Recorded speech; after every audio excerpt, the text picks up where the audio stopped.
So hello, everyone. My name is Jon Eckhardt. I'm editor-in-chief at the Entrepreneur Innovation Exchange and also a professor in the Wisconsin School of Business and Entrepreneurship. I'm here with Corey Capasso. Welcome, Corey. Thanks for having me. Corey is CEO of Urbint, a company we're going to learn a lot about in just a few minutes, but he also has a long career as an entrepreneur. I'm not really sure if he's really ever worked for anybody else for any extended period of time. We'll find out about that in just a few moments. But he's has a degree from UW-Madison and has been entrepreneuring through that and ever since. So, Corey, I thought what we'd do is we'd start off with your time as a college student and also at the same time being an entrepreneur. Can you talk us through what it's like to be a college student and an entrepreneur at the same time? I think it makes things more interesting. Just generally speaking, I think the one fortunate thing for me was that I was able to find a lot of support from UW, from professors like yourself and others as well. Obviously, when you're building a company, it's you're living and breathing it every single day, and when you've got to continue up with your coursework and you still want to do well in school, it can be stressful. So you have to figure out how to juggle multiple things, but also integrate it into your day to day like anything else that you do. So let's talk about your first company or venture that you got involved in. What was that? Going back to high school, I was selling sneakers online, specifically Air Force One special edition sneakers. And how would you get a hold of those sneakers to sell? I would go find them from retailers across the entire country that couldn't sell them for different reasons. Maybe because one type of sneaker was more popular in a different area of the country, or maybe the customer base of that specific retailer market was different than the core buyer of that specific sneaker. So I would call over and find certain styles and certain sizes. I'd buy them and then I'd sell them on eBay. And people are willing to pay more than retail for them. And it's really interesting because now you've seen a whole transformation occur in that space between companies like GOAT and StockX. Now, let's talk about your college years. What were some of the companies you got involved in there? Yeah. So, at UW-Madison Exchange Hut, which was like StubHub, but for Big Ten sporting events, as well as Add the Flavor, which was a completely random idea of infusing flavor into plastic to integrate that into different types of consumer products, such as mouth guards or other oral plastic products. So let's talk about Exchange Hut for a minute. Now, if I recall correctly, that really started off as an acquisition, right? Where you and a couple other folks bought that business from somebody else. Is that correct? Yeah, we had a couple of it was that and another business, and we sort of combined a couple of different things to roll it all into Exchange Hut.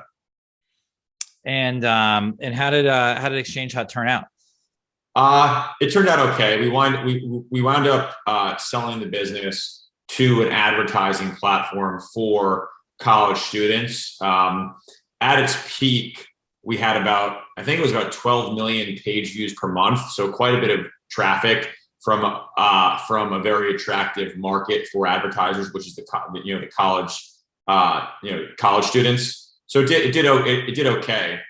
Just looking back on it, even though you didn't ask the question, I'm gonna I think we lost a little bit of focus. I think our core bread and butter was really on sporting tickets, and we tried to expand into a lot of other categories. And I frankly think we'd have been wildly successful if we would have continued to focus just on our bread and butter, which was tickets. I see. And then let's talk about Add the Flavor. So this was a company that you built. I think you mentioned that had as its primary product flavored plastic. Yep. And how did you end up as So since I know about the story quite well, you end up finding a way to have plastic produced that's flavored, but it was quite a tale. Can you talk us through how that happened? The students of this class might be graduated by the time I finish that story, but no, I think it was really a random idea where it was really just about no one had ever put flavor in the plastic, and the reason being was that the process to actually integrate things into plastic was so hot that would burn out any flavor. So I'd hired some folks that were plastic engineers and polymer engineers to try and create this. We wound up being very successful at it. And we definitely focused way too much of the technology up front before focusing on the market applicability of the technology and how it would integrate in different products and what the business model would be. Once we had the technology created, we knocked on the doors of hundreds of different companies, or really any different type of product company that had a plastic product that we thought would be that our technology could be complementary to.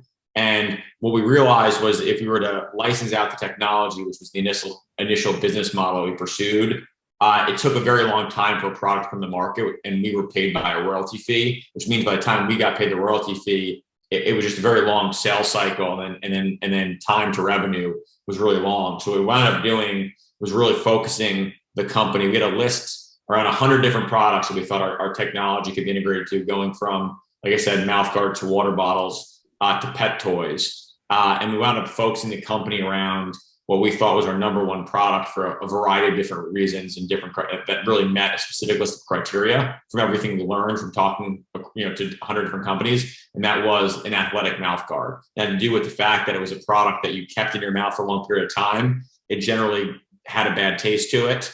And the demographic of the buyer, it was mouth guards are mandated in youth sports, and that demographic was really good for wanting to try a flavored product. So it was a combination of those things, and there was little innovation in the mouth guard industry for many years. So going across all those different types of criteria, we decided to focus our efforts there, and then actually developed the entire product versus licensing the technology to a product company. And is that company still running today? We wound up selling the company in, I think it was 2016. So there's still some products in the market that have some of the technology, but the core business was really sold in 2016. All right. And let's talk about right after graduation. What did you do after graduation? I co-founded a company called Spinback with another fellow UW graduate, Andrew Ferenczi. And what did Spinback do? So when we were graduating college, social media was really on the rise. If you think about Facebook started, I guess, in 2004, but it started out just at Harvard, and then it expanded to all colleges, and then eventually it opened up to non.edus. And by 2009, large brands were starting to pay attention to Facebook and realize what the power of social media could be for their brand. And the challenge that businesses were having, consumers were using it just to interact with their friends and share photos. And it was very intuitive and easy. All these major brands were looking at it as some phenomena. They said, this is going to be important to our business. We don't really know how. And the biggest question mark that every single major brand had was, what's the ROI of social media on my business? And we realized specifically for e-commerce retailers that referrals and word of mouth really drove purchases, and that specifically we thought the ROI for e-commerce retailers for products that are being sold online would be if your products were very shareable inside different social media channels, it would drive sales, and your ROI would be new dollars and new customers.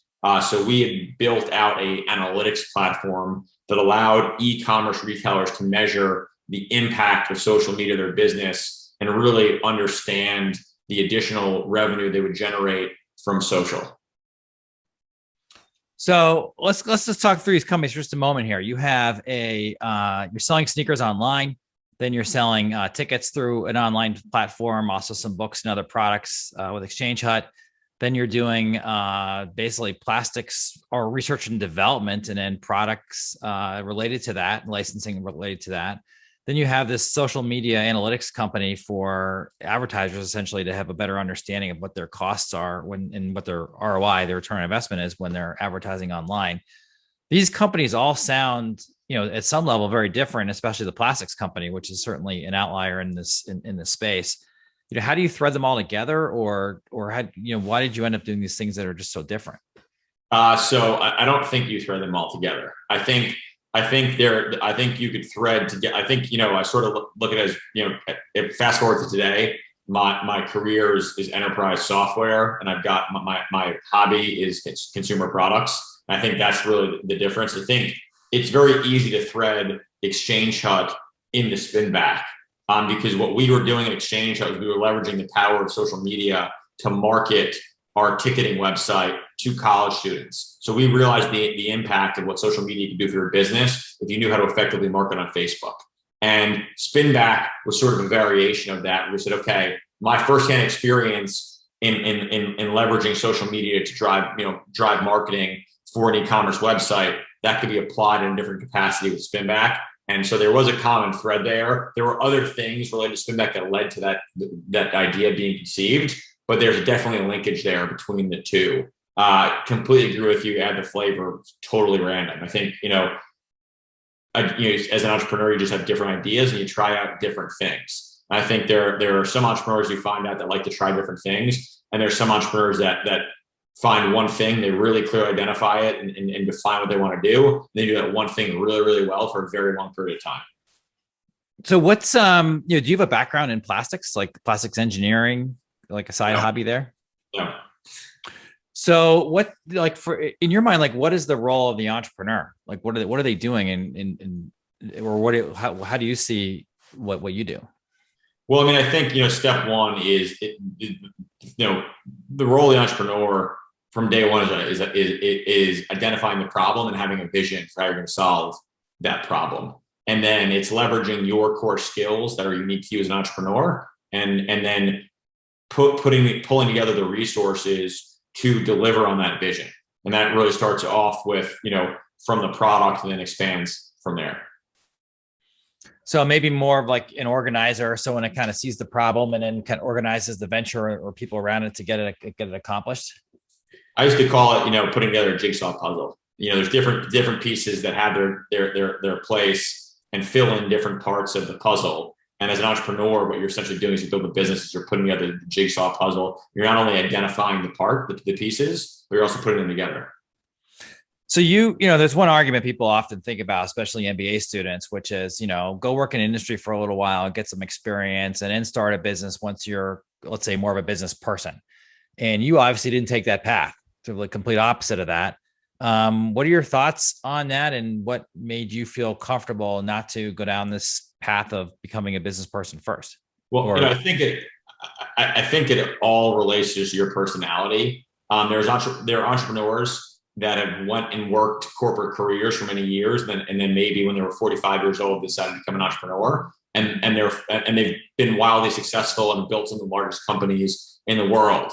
Same thing goes for students. Some businesses that were started in college have turned into some of the biggest companies, in the world. Like we're just talking about Facebook, for example. I think, it just really depends on the individual. Some folks are bigger risk takers earlier on, might be more adventurous, might just have a passion for solving different types of problems. Other folks might work in an industry that they're passionate about and that they got their degree in, and then by being in that industry and becoming an industry expert, they uncover such a huge problem that they're so compelled to solve. So it's really just about your individual journey and your life experiences, and that sort of just helps you drive to when and where and why you start a business. But when you were starting these businesses is right after college, were you thinking to yourself like, hey, this is risky, like this is something that has a lot of risk tied to it? Or was there something else in your mind that made you comfortable with it? Some other way? No, of course it was high risk. I mean, I think businesses could fail at any point in reason, and they could fail fast. Take a long time to build, but could fail fast. I think for me, just being very candid, working for someone just wasn't an option. So it didn't really matter to me. And if a business failed, I would just start another one. So the risk in your case was being unhappy working for somebody, and so you really wanted to dive into something. Yep. Got it. All right. So let's talk a little bit about the chapter today. So this customer development series that we're running at EIX is tied towards or wrapped around in part a book that Steve Blank and Bob Dorf wrote called The Startup Owner's Manual. It's a fantastic resource, and it essentially has it's almost a checklist. It's like a philosophy, but then also a whole sort of set of processes to help one implement how to build a business. And their basic concern that they're trying to help entrepreneurs avoid is they're trying to make sure that entrepreneurs don't overinvest in ideas too early. And overinvest to them means that you're building something that nobody wants. and they focus the early stages of business development more on customer discovery and making sure there's a market and a need to be solved. Then after you've solved those, you found a group of customers, then you build a company around serving those particular customers through the channels that have been identified as being most effective. Chapter 11, which you're here to talk about today, is kind of well into the process at this point in the book. The idea is you already have, you found a body of customers that you're serving, you know what the channels are, you're serving them well. And it's stepping back here and thinking about both the positioning of the company itself and also thinking about the position of the product in the minds of both consumers and other parties. So I wanted to just ask you quickly, Corey, before we jump into this, I thought like your current company, Urbint, would be a great company to kind of frame these issues around, especially the stage that you're in. Tell us about Urbint and what you do. Sure. So Urbint identifies threats to energy infrastructure and prevents worker accidents from occurring. And just generally speaking, if you think about it today, society as we know it is completely reliant on infrastructure. I think the COVID pandemic really proved that out, where even the way we're communicating right now it is over the internet. And when folks were quarantined at home, we were completely reliant on gas heating our house and cooking our food, and electric, turning the lights on. And one of the biggest challenges that we have with infrastructure is that not only is it incredibly old and aging, which causes a whole host of issues, but then with climate change, the intersection of climate change and aging infrastructure has really accelerated a lot of different types of not only infrastructure failure, but catastrophic incidents across the country. Just a month and a half, 2 months ago, we obviously saw what happened in Texas, which was terrible, and everyone's very familiar with the wildfires that we had in California that were record-setting between 2018 and 2020. So our whole goal is, we don't think the problem is solvable just with people and processes, which is predominantly how the industry has operated for the last century. We think that technology's got to play a critical role in that, and specifically around leveraging artificial intelligence for folks to for infrastructure operators to identify their biggest threats, whether it be threats to their assets or threats to their workers, and be put in a proactive position to mitigate those incidents from occurring. And so when you're knocking on the door of a company that you're selling to, who are the kind of companies that you're selling to, and what are you telling them? Yeah, I mean, we're focused on selling to energy owners and operators. So, for example, it could be your local utility, gas and electric transmission distribution providers. It could be your internet provider, folks that have physical infrastructure both above ground and below ground. And do you see what you're selling as being creating a new market, or are you sort of creating competing with existing competitors that are in a space that's well known? So we think we're a category creator in the market, where we don't really have the 800-pound gorilla that's our competitor. It's more about what's the alternative that our client is doing today to try and solve some portion of this problem. Got it. And I appreciate that you had a chance to read the chapter. What did you think about the basic ideas about product positioning? I think generally there's some really good points in there. I think it's hard for a textbook to be like the playbook of how to truly build a business. Yeah. I think it could be one of many valuable tools. But I definitely think there are some proven concepts in the chapter. I think I might describe things a little bit differently, but there's some definitely good takeaways in there. One of them being that you need to make sure that you're solving a real problem, not creating a solution for a problem that doesn't really exist. And that's about how you find product market fit and validate your product before you really scale it. Now, there's a discussion here about a positioning audit, which is a process that you go through to essentially have the company learn, how its products and also itself is viewed in the eyes of others, including employees, potential customers, influencers in the industry. What do you think about that? Is this something that you do at Urbint, or how do you get that kind of intel to see how your feedback on your positioning? So I think first and foremost, there's there always has to be relevant context. Like, what's the stage of your company while you're doing this? Like the way that a larger company that's got that's established in the marketplace, has a brand name, has customers, have revenue, how they do a positioning audit versus how a company that's a two-man or two-person shop that has no customers but an idea, they haven't built their product yet, how they do positioning audit might be a bit different, right? If you're a large company, you can start off with your current customers and go from there. If you've got no customers, it's more of an idea, you've got to figure out other ways to get feedback. And it's not as easy as going to potential clients if they're not already customers of yours. So I don't know what the specific question was there. Well, let's say for a company that's further along, let's say like a Series B or C, and they have customers and revenue and things like that. What do you think about this idea of doing an external audit? Is this something that you've done yourself, or you would?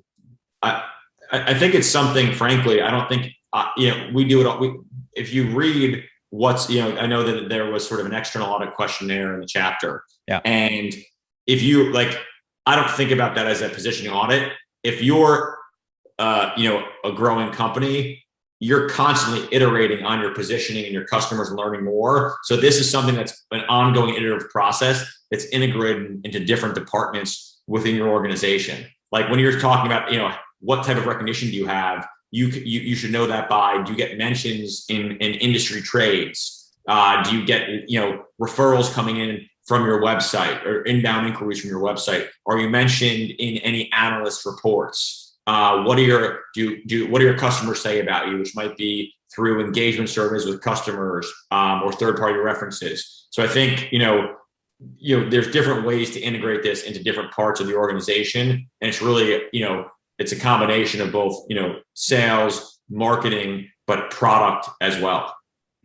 So there's two, this questionnaire is really focused on like you mentioned, do people in the industry recognize, who you are, what you do? Do your customers know the kind of features that you have and things like that? And there are two groups that are kind of called out in the chapter. One are sort of PR agencies, and the other are sort of industry analysts. These are like influencers that write a variety of different reports for marketing agencies, investment firms, and so on about the industry. So one piece of advice in the book is don't use a PR agency. Instead, do this work yourself.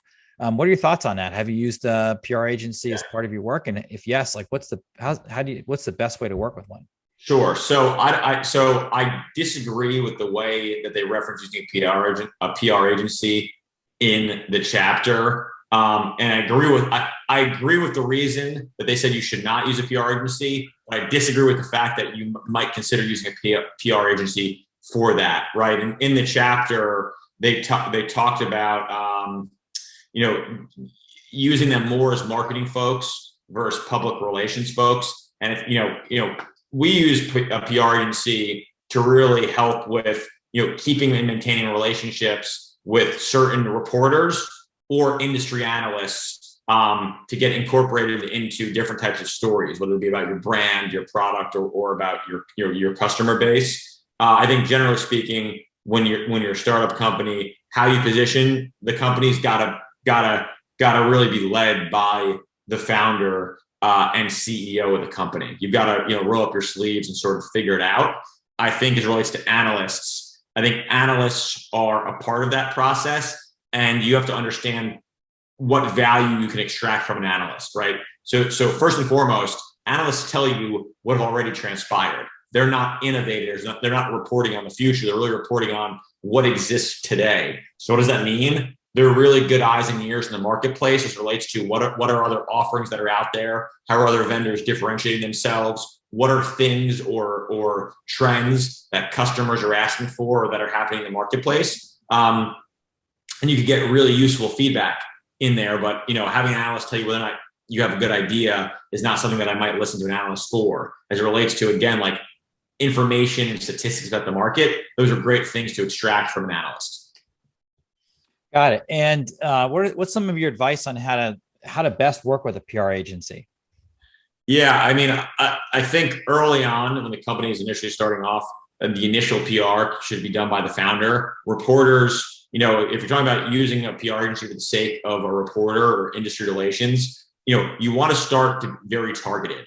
right? I believe when the beginning, when you start off a PR strategy, you should really be talking to more industry, and this could change for depending on who your customer is. But for us, for example, we're an enterprise company. The most important thing we want press for is to get more customers. So what does that mean? We're focused on industry specific trades versus maybe large national publications, because that's not going to actually drive the needle from a revenue perspective. As it relates to analysts, we know which analysts report on the industry that we sell to, but also on the categories that our software fall into. And it's only a handful of people. And again, as the founder and CEO of the company, no one should be able to sell your company better than you. So you're best suited to talk to that industry analyst.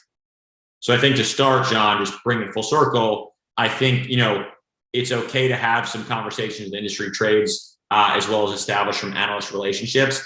But once you're ready to really really build out a marketing function in your business, and you're actively selling, and you've got different purposes from a marketing perspective that you want to serve, not only sales but maybe brand awareness, etc.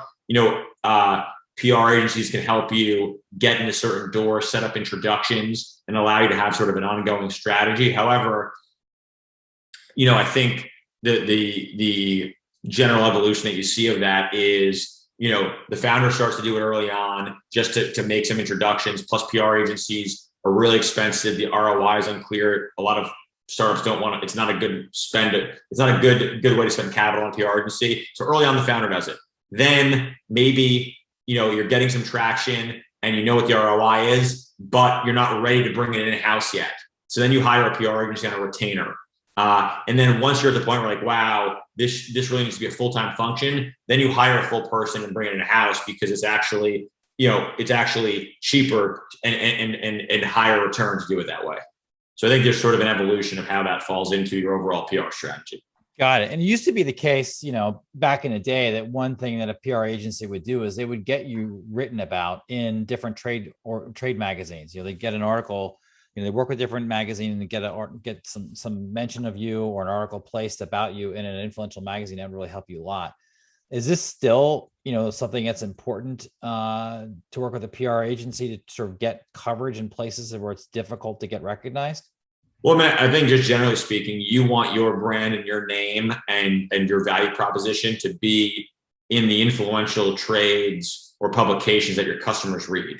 And if you can't get there yourself, you need to be there. So if you have to engage a PR firm to do that, I think that's wise. What about do you have there's a mention of a product positioning statement, and you kind of use this example where they say it's about it was like 4 or 5 bullet points here in the chapter, and they're talking about who it's for. So basically, who the customers are, who or why they might need the product, what are basically the features, or what does it do, and what it's sort of like not like, sort of like the analog, or we do X but we don't do Y. Is this something that you a framework that you use to describe Urbint? Yeah, I think this framework is a healthy framework to really make you think through your business, your core customer, your value proposition, and how you're unique in the marketplace. And this can be leveraged in a lot of different ways, even outside of product positioning. So I think this framework, is a pretty good framework, and you want to be able to do this in a really clear and concise manner. Got it.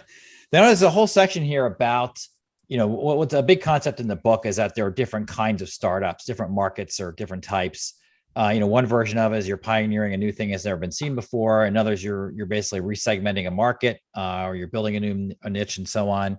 And they talk about different approaches towards positioning based on the different kinds of markets or startups that you're pursuing. And so, for example, if you're in an existing market, they say that your task is to describe yourself in relation to others. For a new market, your task is to really find a way of explaining what you're doing to customers in a way that they see value in what you're doing. Do you have kind of thoughts on that? Is there a particular set of strategies that you're using in Urbint to help people understand something new? Yeah, so one, I agree with it. Where And just generally speaking, I think if you're in an existing market or a clone market, as I think the chapter called it, I think it's a bit easier because you've got a reference point. If you're in a new market, you have to be more of a visionary and explain sort of where you believe the industry is going, and not only describe the market but why it's important. And I think, depending on which market you're in, that is going to have an impact, on your positioning. The example I always give is, if you're in an existing market, are you just a better mousetrap where it's proven that every customer that's every potential customer needs this product, but you're a better mousetrap, and really explain why your product is better. Maybe it's cheaper, maybe it provides an additional feature which people get more value out of, versus if you're truly an innovator and you're a completely new product that's not a better mousetrap that no one's ever had before. You got to understand, you still have to explain the unique value proposition of that product and why that customer should buy it. So I do think, depending on what market you're in, how you position it is going to be impacted by that, and it requires you tailoring your positioning to that market. Now, as part of your positioning, and I don't really mention it, don't want to get into it in this part of the book, but as part of the kind of the positioning narrative, tied to the channels that you're using to reach customers. Yep. What's the question? So, if you're, so it sounds like, yes, you kind of agree that part of the positioning is tied towards the channel that you're using to reach customers. Yeah. Not only, I think it's well, when I think about channel, it means you want to make sure you're speaking the same language as your customer, depending on what market they're in. And then obviously what we're talking about is more, is it a new market versus an existing market, et cetera. Yeah. I mean, to give example, you might decide to yourself, like, look, the way for me to make sure people that know about Urbint, that need to know about it, is I'm going to go on Facebook and I'm going to run ads that kind of puts myself in their stream, and they're going to read about it, and they'll have like a, positioning statement, or not statement, but I'll have a logic there that kind of is compelling to them at that point. Maybe they click on the ad, and that would be the beginning of the customer acquisition process. Another version would be like, look, I'm knocking on the doors of CEOs or the C-suite, and I'm showing up there. And my story in that case is, look, like, there's a serious pain point that I know wherever in your business, and I'm going to help you understand. It's very different than kind of the Facebook world. Is the positioning the same in both different channels in your mind? Or am I just talking about something that's not even really related? No, I mean, I think just generally speaking, your marketing strategy or sales strategy is going to be dependent on not only your product, but also, are you a consumer company, an enterprise company, but also who's your buyer? Is your buyer the person that's going to be on Facebook, or is your buyer, the CEO? And then depending on your market and your buyer, you've got to figure out the most effective channel to get to them. And sometimes it's not a one size fits all approach. Sometimes it's a multi-channel marketing campaign, or it's a multi-channel or multi-touch sales strategy. And I think there's ways that are, I think when you're a startup and you're small, the way that you get your first handful of customers and early adopters is going to be very different than how you get your, 100, get to 100 customers, right? It changes as depending on what stage of growth the business is in. Got it. Okay. Now there's really, in this positioning narrative, there's really kind of two sides to it. One is sort of the measuring the positioning that people have in their minds about your company. And we kind of talked about that earlier. And the other is like the positioning that you're trying to create in people's minds. And, there's been a whole explosion in different kind of software as a service packages out there to help along customer acquisition, positioning, measuring in the minds of different types of consumers and customers, what the perceptions might be. Are there any tools that you recommend on how to sort of measure people's perceptions of your company? Again, I think it comes back to, who your customer is. If you're a consumer product, there's ways out there that you could test and get feedback. You could run ads and look at click-through rates and see what types of ads resonate with people. There's ways that you can do consumer studies and product studies. If you're an enterprise business, the way you get feedback might be a little bit different. It might be more through those industry analysts or industry influencers, or it might be through customers that have bought from you and prospects that didn't buy from you. Yeah. I mean, I can sort of imagine on the measurement side, there's a variety of different approaches one can take, including like sending out little short surveys or kind of click here and, tell me if you heard of us or something like that. On the flip side, kind of like the creation of the message itself, the positioning message and the statement and so on.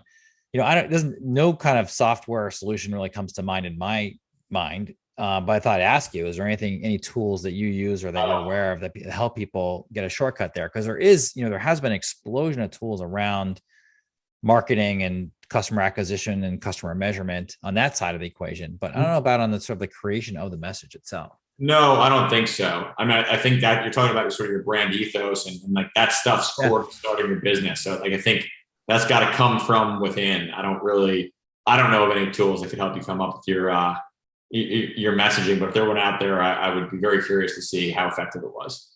Yeah, I thought I'd ask because you guys are always coming up with stuff that I don't know about, but I agree with you. That's sort of more of a conceptual thing that comes from within. Now, is there anything we should have talked about that we didn't around this chapter? Any thoughts that popped in your mind? Things that you love, things that you didn't like? I mean, I think the one thing, so I think first and foremost, this is an iterative process, and it might take you a couple times to get it right early on before your product takes off. Even if you get it right the first time your product takes off, you still might have to evolve on this process. It's not like a one-time, it's not like a one and done. I mean, very rare, sometimes it is, but very rarely that's the case. Got it. So it's sort of something you keep working on all along the way and until you figured it out. Yeah, I mean, I think product and company positioning evolves over time. Then keep in mind, even if you have one breakout product, depending on your business model, you might create more products. Then you've got to go through that same experience. The difference is now, when you first did it for the first product, you're doing it from scratch with no customers. Now, when you do it from the second time around after having a successful product, you've got a defined market, you've got customers, and the way you launch a second product can be very different than the way you launched that first one. Got it. All right. And I guess maybe the last thing I want to ask you is, how do you know when you're positioning well, and how do you know when you're in trouble, that you're not doing a good job with this? So taking a step back from that, the first thing you need to make sure of is that you have a good product, right? Because you go with the best positioning in the world, and maybe you'll sell a few products early on, but you're never going to get that sort of breakout adoption that you want unless you truly have a unique, compelling product that solves a real pain point for your customer. So step one is more about product validation. And then step two is once you are completely sold and you've got an extremely high level of conviction about the right product, at that point, it's just, trial and error to come up with the right positioning. And it might be that you pitch the product to 5 different people and you try out 5 different product positioning strategies, see which one sticks, and then you iterate it on over time. So it's a bit, the positioning side is a bit trial and error, but the thing that you need to make sure you get right is the actual product itself first. And if you have the right product, you're going to figure out the positioning. If you feel like you can't figure out the positioning, it might actually be a symptom of a deeper systemic issue, which is that you don't have the right product.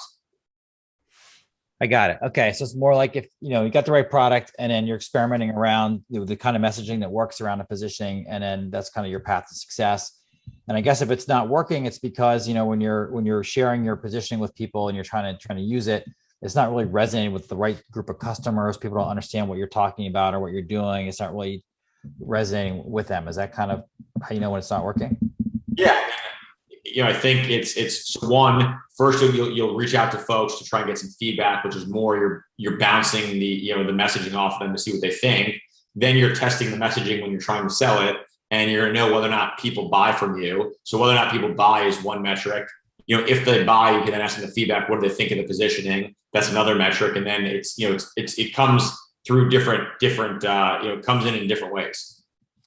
And is there, can you give us an example of how the positioning changed over time for Urbint as you got better at it? Yeah, I mean, I think as the product evolved, the positioning changed. We started off more of a company of having a technology without a clear product. Our technology was saying we think we could predict very specific types of failures. But then that didn't equate, but we really needed to build a product around that and figure out how to position that product to our customer base. And we went from more of a technology platform to a product solution suite of different offerings for different operational programs within energy companies. Got it. Great. All right. So with that, I think that's we've hit the end of the of our discussion for today. So I certainly appreciate it, and congratulations on all of your success to date. And I'm sure that viewers will really enjoy the conversation. Thank you. I hope it was helpful. Yeah, super helpful. Thank you, Corey. Thank you.